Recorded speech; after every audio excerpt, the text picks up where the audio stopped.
harakat qilmay bomdod namoziga uyg'ona olmayotgandim. Yoki budilnikning ovozini eshitmay uxlab qolardim, yoki uni o'chirib uxlardim.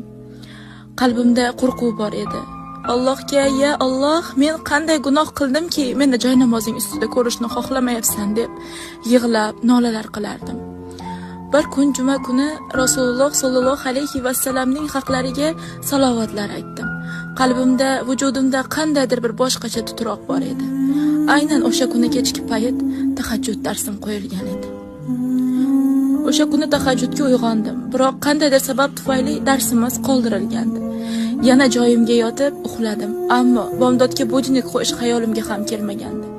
Ko'zimni bir zumga yumdimmi, ochdimmi bilmadim. Ko'zimni shunday ochishim bilan har tarafdan azon ovozlari eshitilardi. Bomdodga azon aytilayotgandi. Bu qanday mo'jiza, yo